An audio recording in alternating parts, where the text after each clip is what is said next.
측면에서는 또 어떤 장점이 있겠어요? 예, 공익사업을 한다는 측면에 대외적인 홍보도 가능한 거죠. 이거는 제가 협동조합 컨설턴트로 지금 6년차 활동을 하고 있는데, 제가 작년에 가족 협동조합을 만들었어요. 뭐 협동조합이 뭔지를 제가 설명드리기 전에 2012년도에 우리 협동조합 기본법 제정이 됐고요. 5인 이상이 모이면 누구나 협동조합을 만들 수 있습니다. 그리고 그 5인은요, 자연인이면 누구나 가능하고요. 외국인도 가능합니다. 자, 저는요, 이런 말씀을 드리고 있습니다. 그 소셜이라고 하는 뭐 브랜딩 뭐 등등 소셜 미션을 생각하거나 비즈니스 모델을 생각하는 가장 근본적인 문제는 뭐냐면요, 문제인식이에요. 아까도 우리 생태계 교란 어중의 그 문제인식을 말씀드렸는데, 제가 생각하는 이 가족협동조합의 저의 결핍이 뭐냐면요, 소통의 문제예요. 제가 지금 10년차 컨설턴트 활동을 하고 있는데, 저는 이제 매출이 1억입니다. 그러니까 아까 보세요. 1억 나누기 25만 원 정도 하면은 연간 400회 정도의 만남이 있어야만 저는 1억을 법니다. 1인 기업입니다. 자, 1인 기업인데, 우리가 공단이나 기관에서 저한테 입금을 할 때는요, 원천세만 빼고 입금을 시켜요. 그러니까 그것이 3년 전까지만 해도 3.3%였는데, 작년에 6.6%로 오르고 올해 8.8%로 올랐어요. 어찌됐건 간에 컨설턴트인 저의 컨설팅의 원가는요, 그 원천세를 뺀 나머지는 다 제 돈입니다. 물론 거기서 밥 먹고 교통비 빼고. 자, 1억이라고 하는 그것을 달성하기까지 저는 10년이 걸렸어요. 처음 나와가지고는요, 제로에서 연간 매출이 하나도 없었어요. 근데 중요한 건 뭐냐면요, 제가 끊임없이 이렇게 여기 계시는 모든 분들이 다 꿈이 있고 목표가 있잖아요. 팀장도 되실 거고 본부장도 되실 거고 대표도 되실 건데, 이 컨설턴트로서의 저의 목표는 뭐냐면요, 일단 인정받는 거죠. 그 다음에 제가 브랜딩이 돼야 되고, 그 다음에 많은 기관에 활동할 수 있는 기회를 만들어가는 건데, 마치 제가 그 기관에 컨설턴트 활동을 할 때 저의 마음은 어땠냐면 마치 훈장을 나는 것 같았어요. 제가 진입하기 힘든 그런 컨설턴트로서의 풀에 올라가는 그 하나하나의 과정이 저는 마치 훈장을 다는 것 같았어요. 그 훈장을 다는 그 과정을 통해서 저는 현재와 같은 매출을 달성했는데, 문제는 뭐냐면요, 그렇게 활동을 하다 보니까 새벽까지 출근해가지고 밤 늦게 퇴근하고요, 10시, 11시, 12시 뭐 대중 없죠. 개인 사업이니까. 그렇잖아요. 우리 지금 월급쟁이가 아니잖아요. 직장인이 아니죠. 휴일도 없습니다. 달력에 있는 빨간 날이 저에게 빨간 날이 아닙니다. 제가 마음속에 쉴 수 있는 날이 빨간 날입니다. 자, 그렇게 365일 쉼없이 1억을 벌었는데, 문제는 뭐냐면요, 제가 왜 이렇게 열심히 살아야 되는지에 대한 이제 문제인식을 갖게 된 거죠. 왜냐면 아이들은 크는데요, 아이들이 옆에 있는데, 아이들과 옆에 같이 있는 그 순간에 저는 다른 생각하고 있어요. 다른 생각. 내일 써야 되는 보고서, 만나야 되는 누군가 뭐 해야 되는 그런 것들. 자, 진정 내가 일을 하는 목적은 내가 행복하기 위함이고, 나와 함께하는 가족이 잘 살기 위함인데, 가족을 챙기지 못하면서 저는 일을 하고 있었던 거죠. 자, 그 과정에 아내와의 소통 실질적으로 하루에 5분이 채 안 되고요. 아이들 스마트폰 좋아하잖아요. 아이들은 아빠를 좋아하지 않습니다. 스마트폰을 사랑합니다. 네. 자, 이렇게 계속 살 건지에 대한 고민이 끊임없이 반복이 됐어요. 자, 그것이 누군가의 문제를 해결하기 위해서 협동조합 방식으로 컨설팅을 했던 제가 저의 문제를 협동조합의 방식으로 풀어보자라고 생각하고 시작한 것이 이 가족협동조합 미애와 머스마들이에요. 자, 미애는 저희 아내 이름이 김미애 씨고요. 그 다음에 이제 머스마들은 제가 아들이죠. 그 다음에 아들 둘이 있고, 저희가 또 애견 말이 있는데 그 녀석도 순놈이에요. 그래서 경상도 사투리로 이제 머스마들이 이제 우리 남자들인데, 그래서 이제 미애와 머스마들이라고 제가 정해놨고, 잘 생각해 보시면 이제 어떤 의미를 담고 있냐면, 제가 이 컨설팅을 하면서 여러 다양한 주체들을 만나는데요. 우리나라의 경력단절 여성, 저희 아내가 에어로빅 강사예요. 19살 때부터 지금까지 몇십 년을 에어로빅 강사로 일을 했는데, 결혼하고 나서 애를 낳고 3살 터울에 애를 둘을 기르면서 그 5년 동안 있잖아요, 경력단절을 저는 지켜봤고 아내는 경험을 했는데, 오락가락해요, 사람이. 오락가락해. 오늘 퇴근을 했는데 너무 기분이 좋아, 아내가. 내일 퇴근을 했는데 오늘은 다른 여자가 돼 있어, 기분이. 경력단절이 그래요. 경력단절이. 우리나라의 경력단절 여성이 1000만 명이고, 그 1000만 명 중에 일을 하지 않고 가만히 있는 여성이 400만 명이래요. 자, 제가 하면은 더 잘할 텐데 왜 아내를 이사장으로 앉혔냐면요, 이 가족의 행복의 주체는 저는 아내라고 생각했어요. 아내가 불행하면 어떻게 될까요? 결혼하셨죠? 예, 아내가 불행하면 어떻게 되죠? 그 영향이 누구한테 가죠? 누구한테 먼저 영향이 갑니까? 아내가 만약에 불행하다. 그 영향이 먼저 아이한테 갑니다. 두 번째는 남편한테 옵니다. 자, 잘 생각해 보세요. 한 여성의 불행으로 끝나는 것이 아니라 그것이 가족에게 영향을 미치고 그 부정적인 불행한 에너지가 아이들에게 미치면 그 아이들 역시도 건강하게 성장할 수 없습니다. 그리고 그것을 지켜보는 남편 또한 건강한 가정을 꾸려갈 수가 없죠. 그래서 제가 미애와 머슴아들이라고 하는 협동조합의 주체를 여성으로 본 것은 여성이 행복해야 아이들이 행복하고 아빠가 행복하다. 그래서 미애와 머슴아들. 자, 저는 이 미애와 머슴아들 협동조합을 갖고 프랜차이즈 사업을 할 건 아닙니다. 근데요, 앞으로 작년부터 해가지고 앞으로 4년 안에 100개 협동조합을 설립하는 게 목표입니다. 가족협동조합을 만들어내는 겁니다. 프랜차이즈식으로. 예. 근데 프랜차이즈가 아니죠. 왜냐면 공동 브랜드를 쓸 것도 아니고 제가 그분들한테 뭐 판매할 것도 아닙니다. 대신에 제가 생각하는 그 사회적 미션은 우리와 같은 건강한 가족이 만들어지면 지역 공동체가 활성화될 거고 지역이 건강해지고 그 지역이 건강해지면 그것이 국가적으로도 행복한 가정들이 계속 늘어날 수 있는 저변학대가 될 수 있다는 거죠. 자, 우리 프랜차이즈 가맹 사업이 1000개가 늘어나고 10,000개가 늘어나고 그게 뭐 더 늘어나면 늘어날수록 행복한 사람도 있지만 그렇지 않은 사람도 있잖아요. 예, 저는 이제 반대의 생각을 갖고 있어요. 가족협동조합은 저는 저의 비즈니스 모델을 파는 게 아니라 저는 마중물 역할을 하는 거죠. 자, 그래서 이 사업을 사업이라기보다도 저의 문제를 해결하기 위한 민간 영역의 저만의 이제 비즈니스로서 이것을 실행하고 있고요. 작년 7월 달에 법인을 만들었어요. 법인을 만들었고, 오늘은 여기 뭐 제한되어 있는 시간과 표지 때문에 그냥 몇 개만 넣었는데요. 이렇게 지금 진행을 하고 있습니다. 지금 현재 진행하고 있는 것은 올해 1월 달부터 저도 강연을 하고 있어요. 미애와 머슴아들이라고 하는 이런 브랜드를 갖고 제가 이제 외부 전문가들을 모시고 있어요. 그래서 그 가족 관련된 외부 전문가를 모셔서 정기적인 강연을 갖고 있고 지금 민간 자격증을 준비하고 있습니다. 가족협동조합 코디네이터. 그러니까 가족협동조합 코디네이터를 양성하는 민간 자격증을 일단 등록해놨고요. 심사 절차를 진행하고 있습니다. 그래서 올해 일단은 제가 10명 정도의 가족협동조합의 전문가들을 양성하는 그런 과정을 만들어낼 거고 이것이 이제 공공하고 좀 연계가 되죠. 제가 아까 말씀드렸던 저의 미션은 뭐냐면 이제 가족의 행복인데 그 주체가 제가 여성이라고 했죠. 그 여성을 대상으로 하는 기관들이 엄청나게 많습니다. 서울시내만 해도. 서울 지역에 뭐 여성센터, 동부 여성센터, 중부 여성센터, 북부, 서부 이렇게 큰 여성센터가 있고 그 하위에 여성 세로일하기 센터라고 하는 여성들을 돕기 위한 기관들이 또 따로 있습니다. 서울에만 28개가 있습니다. 경기도에 26개가 있고 전국에 128개가 있습니다.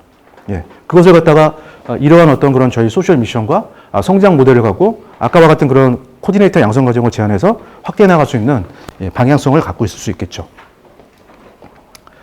자, 그래서 보시는 바와 같이 미션을 엄마가 행복한 더불어 아빠와 아이가 행복을 느끼는 따뜻한 가족, 협동조합의 활성화 저변학대로 건강하고 행복한 가족 문화를 만드는 거고 2020년, 24년까지 건강하고 행복한 가족협동조합 100개 설립하는 게 목표입니다. 올해는 일단 5개 설립을 목표로 하고 있고요. 핵심 가치는 소통과 나눔, 행복, 사랑, 건강, 재미 뭐 이렇게 진행을 하고 있습니다. 이거 이제 창립총회 때 이것도 이제 에피소드가 좀 있었어요. 저희 이제 막내가 이제 기명을 했는데 제가 공증을 받으러 갔어요. 그랬더니 그 나이 드신 변호사님이 저한테 딱 그러시는 거예요. 이게 도대체 누가 쓴 거냐고. 그래서 제가 저희 6살 아들이 썼습니다. 그랬더니 그분이 법률인으로서 그런 말씀을 하시는 거예요. 그 6살 아들의 이 법률 행위는 인정할 수 없다는 거예요. 그래서 제가 딱 머릿속으로 나는 법정 대리인인데 왜 안 될까? 그래서 따지기 싫어가지고 저도 공부 좀 했는데 왜 안 될까? 여기 아니면 말지. 다른 데 가가지고 내용을 딱 보여드렸더니 법정 대리인 동의서를 딱 끝내셔가지고 깔끔하게 제가 작성을 하고 바로 이렇게 공증을 해주시는. 자, 그래서 우리가 인생을 살아가면서 좀 다른 얘기긴 한데 성공하시려면 두 가지가 바뀌어야 돼요. 만나는 사람 바뀌어야 되고 공간이 바뀌어야 됩니다. 자, 실력 없는 분들과 함께 하시면 성공할 수가 없습니다. 자, 이렇게 보시는 바와 같이 우리 이사장 김미애 씨, 우리 감사, 그 다음에 최민준 이사, 최현준 이사 이렇게 보시는 바와 같이 이제 사업자 등록증. 당연히 뭐 저희 집으로 사업자 등록을 했습니다. 여기서 잠깐 생각해 보실 문제가 그러면은 오늘 참석하신 우리 대표님들이 보세요. 어떤 문제를 인식하고 있는지 한번 생각해 보세요. 제가 한 2분 정도 시간을 드릴 텐데 어떤 문제를 인식하고 있는지, 그리고 선택한 문제가 발생하는 원인이 무엇인지, 이로 인해서 어떤 현상과 피해가 발생이 되는지, 문제 해결을 위한 방법은 무엇인지, 문제 해결을 통해서 어떤 가치를 제공할 수 있는지. 일반적인 프랜차이즈 가맹본부에서 문제 인식을 하는데 그 문제 인식이 과연 사회적으로 서로가 상생할 수 있는 문제 인식과 해결 방법인지가 중요한 것 같아요. 자, 우리가 일반적인 가맹본부는 정보공개서 제공하고 그 다음에 가맹계약서 사항에 그 문제를 갖고 논할 수 있는데, 그거 말고 자, 우리가 혹시라도 만약에 사회적 미션을 갖고 있는 소셜 프랜차이즈를 염두에 두신다면 여기서부터 출발하셔야 됩니다. 자, 지금 우리 프랜차이즈 산업의 문제가 무엇인지부터 곰곰이 생각을 해보셔야 되고요. 그 문제를 해결할 수 있는 비즈니스 모델을 만든다면 그것이 우리가 소셜 미션을 갖고 있는 프랜차이즈 사업을 할 수 있는 기반을 만들 수 있는 것 같아요. 그게 만약에 깔려있지 않으면 그냥 일반 프랜차이즈와 다를 바 없다. 제가 1분 정도 시간 드릴 테니까 한번 생각해 보시죠.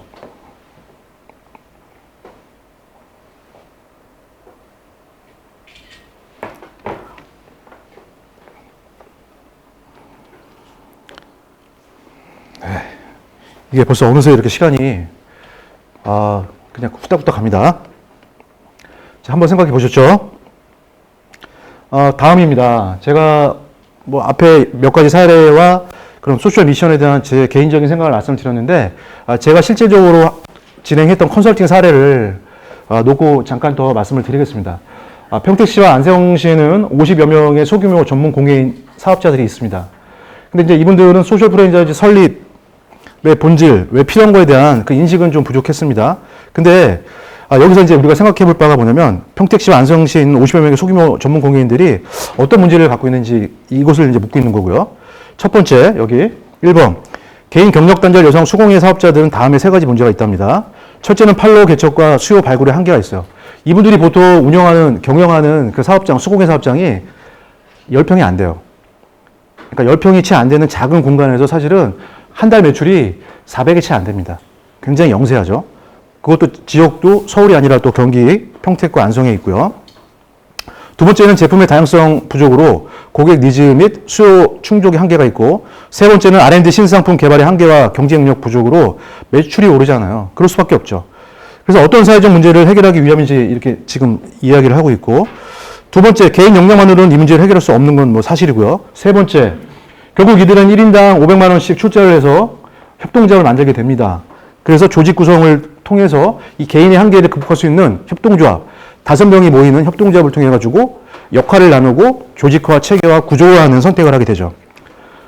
이쪽에 첫째, 공동구매로 원가를 절감하게 됩니다. 이분들의 그 협동조합 설립을 통해서. 둘째는 다양한 제품 개발과 판로 개척으로 경쟁력과 매출을 높일 수 있게 되었고, 셋째는 개인이 아닌 조직으로 협력하게 되면서 개인의 한계가 극복이 되고 보다 더 경쟁력을 가질 수 있는 규모의 힘을 만들기 시작합니다.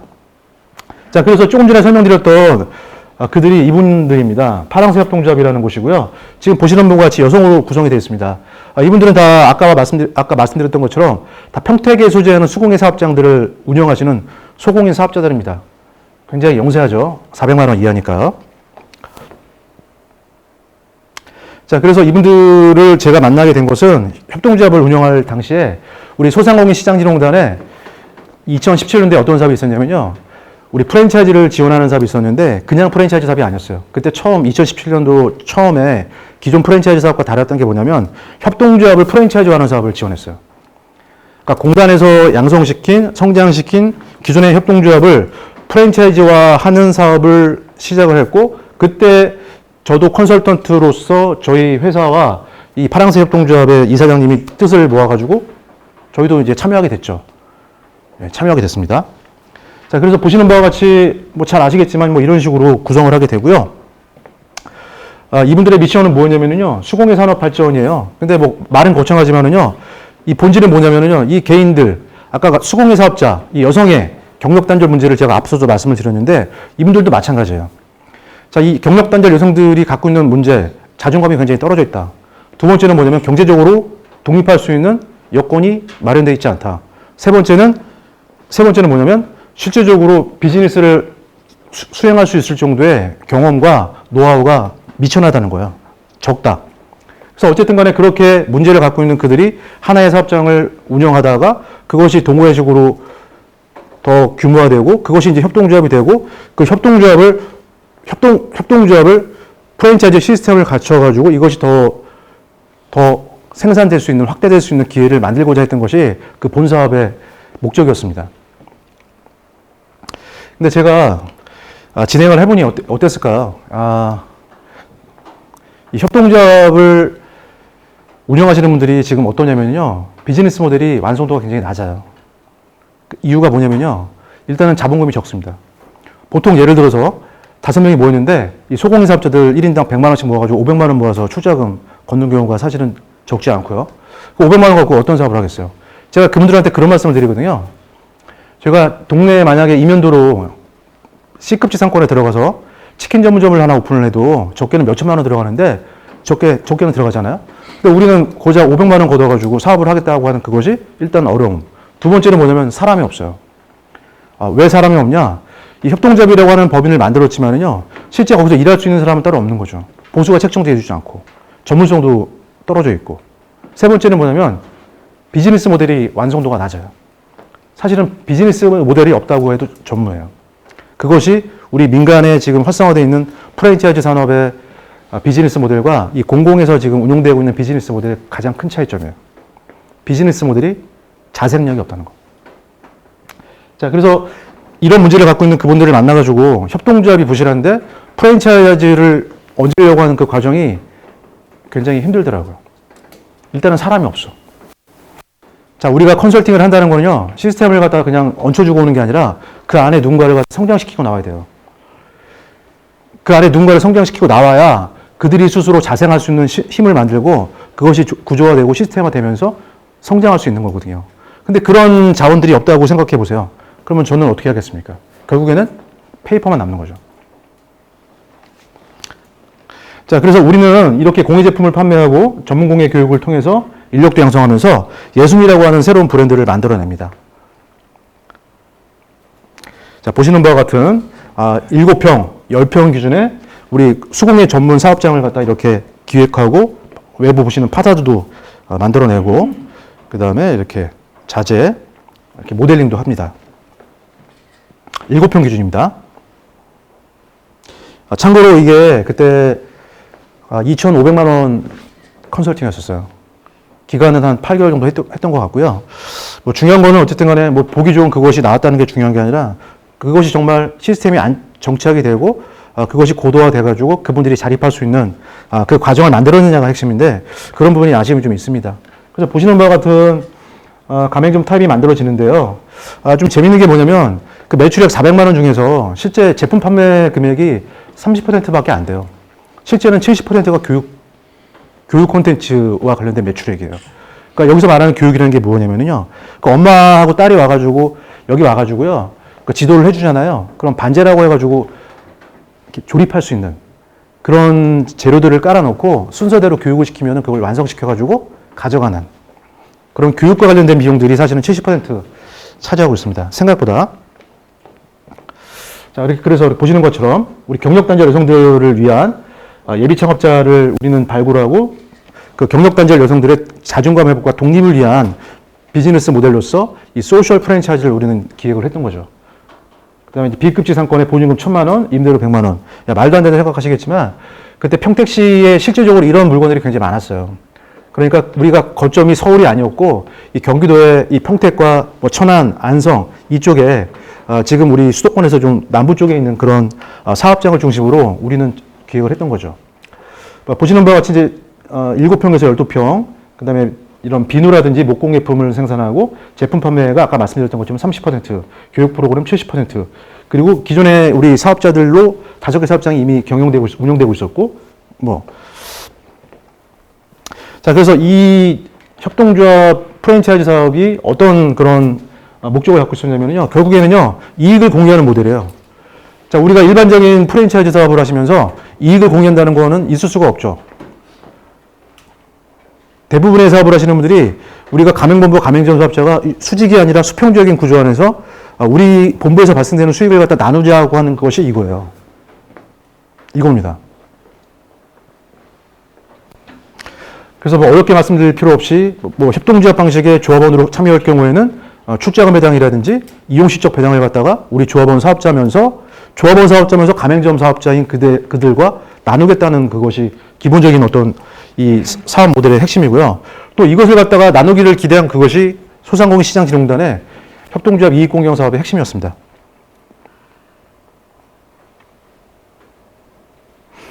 그래서 우리가 1차적으로 목표했던 게요. 그 400만 원의 매출을 올리고 있는 그 한 개 사업장의 매출을 800만 원으로 끌어올리는 게 저희 첫 번째 과제였고요.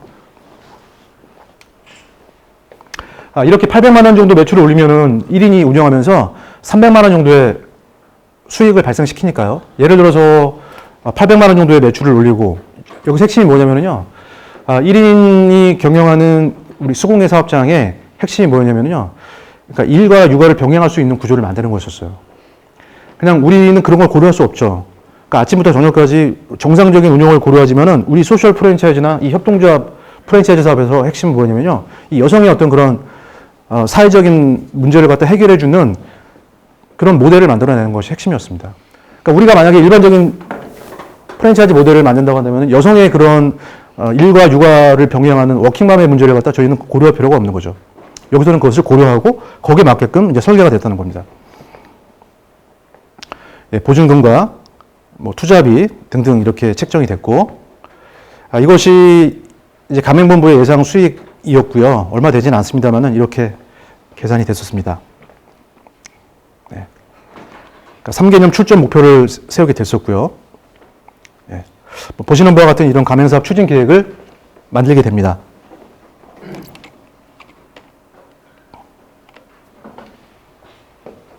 네. 제가 좀 설명을 빨리 드렸는데요. 제가 전달하려고 하는 그 메시지가 좀 이해가 되셨는지 모르겠어요.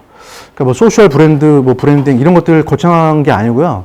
그냥 인식이 다르다는 거예요. 인식이.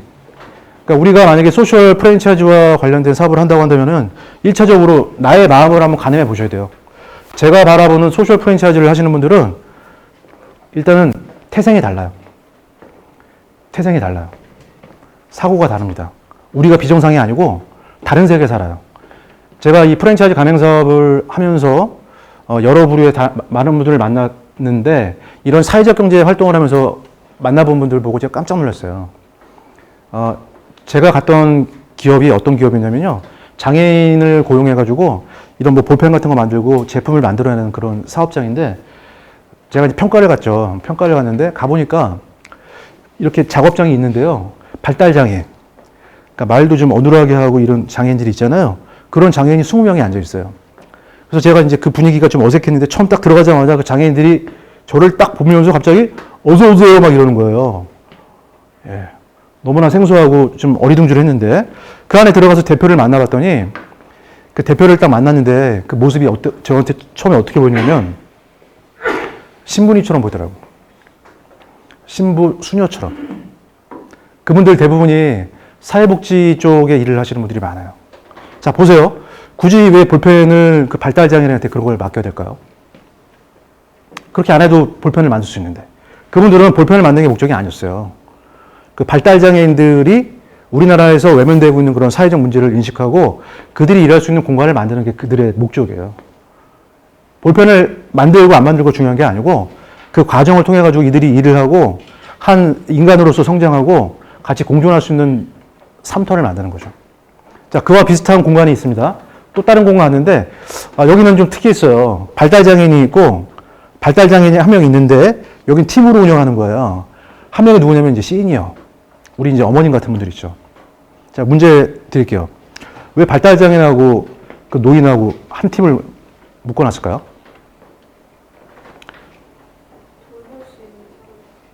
네, 어떤 돌봄이 필요할까요?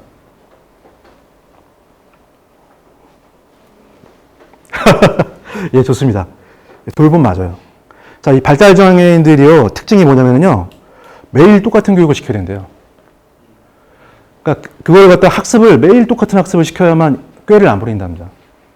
말씀인즉. 그분들도 그렇게 반복되는 그 학습을 만약에 안 하면은요, 꾀를 부린대요.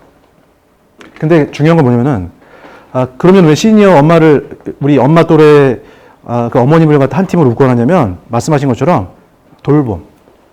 자, 만약에 제가 거기 가가지고 그 장애인분과 한 팀이 돼가지고 일을 한다고 생각했을 때, 여기 다 생각이 다르실 텐데, 제가 만약에 일과 우리 그 장애인분을, 발달장애인분을 제가 케어하기 위한 진정성을 갖고 그분을 상대할 것이냐, 다 다르겠죠? 그럴 수도 있고 아닐 수도 있어요. 일단 진정성의 문제고, 두 번째는 그러면 그 발달장애인은 어머님을 통해 가지고 케어가 된다면 그 어머님이 얻는 건 뭐예요? 어머님이 얻는 건 뭡니까?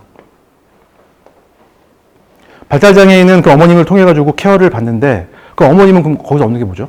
일하는 거 빼고. 어머님들이 갖고 있는 문제가 뭐예요? 외로움이죠. 네. 말벗이 필요한 거예요. 그 한 팀으로 묶은 게 다른 게 아니라 그 공간에서 이들에게도 의미 있는 공간을 설계를 한 거죠.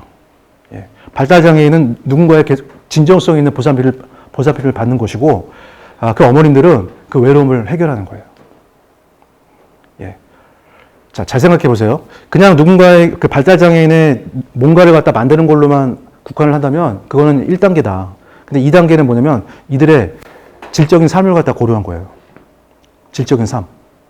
자, 그냥 단순하게 볼펜을 만들고 나의 일자리가 있고 그래서 난 수입이 발생이 되는 걸 넘어서서 그 공간과 그 시간이 보람되고 의미 있고 즐거운 그 공간을 만든 거죠. 자, 그런 것들을 만약에 프랜차이즈화 한다면 그것이 프랜차이즈가 될 수 있는 거예요. 예를 들어서. 아까 제가 한우 이렇게 땡땡 해가지고 정육 프랜차이즈 말씀드렸잖아요. 그게 소셜 프랜차이즈가 될 수 있겠습니까? 없겠습니까? 아까와 같은 그 상황에서. 만약에 된다고 한다면 어떤 것들이 필요할까요? 가장 만만한 게 일자리 창출이에요. 일자리 창출. 만약에 그 한우 땡땡이라고 하는 그 공간에서 일자리를 창출하는 데 있잖아요. 거기도 이제 육가공장을 운영하기도 했었어요. 근데 그 육가공장에다가 정상인만 고용하는 게 아니라 우리가 장애인을 고용할 수도 있습니다. 우리가 말하는 장애인이라고 하는 그분들이 우리가 생각하시는 것처럼 그렇게 발달장애인, 중증장애인만 있는 게 아니에요. 겉으로 멀쩡한데 사건, 사고로 장애를 입어가지고 장애인 그런 자격을 갖고 계신 분도 꽤 많아요. 그런 분들의 일자리. 그러니까 고용을 늘려간다거나 아니면 실질적으로 그 프랜차이즈 사업의 어떤 특정한 비율만큼 지역사회에 기여하는 거. 제가 오늘 말씀드린 것 중에서 궁극적으로 다시 한번 정리를 해보면, 자, 우리가 이 중앙에 있는데 내가 생각하는 소셜이라고 하는 것들, 그 다음에 내가 지향하는 것들이 이 경제적 관점에서 가까운지 사회적 관점에서 가까운지 한번 고민을 해보시고요. 저조차도 이쪽 가치와 이쪽 가치를 다 저는 갖고 있다고 보고 있습니다. 정도의 차이고. 그 다음에 이제 두 번째는 아까 말씀드렸던 것처럼 의자. 지금 내가 얻으려고 하는 그 가치가 나에게 반드시 좋아야 되고, 두 번째는 상대에게 좋아야 되고, 세 번째는 사회적으로 좋은 일. 그것이 우리가 말하는 일단 진정한 가치고, 그것을 만약에 우리가 고려하고 그것을 추진할 수 있는 우리의 어떤 내심의 진정성이 있다면 이때는 소셜 브랜드, 소셜 브랜딩, 소셜 프랜차이즈 모든 진행할 수 있는 여건이 마련이 되는 게 아닌가 싶습니다. 제가 여기까지 말씀드렸고요. 지금 제가 막 말을 빠르게 해가지고 좀 피곤하시죠? 말을 빠르게 하니까. 예, 다음에 또 우리 좋은 자리에서 인사 나누고 인연을 맺어갔으면 좋겠습니다. 이상입니다. 네.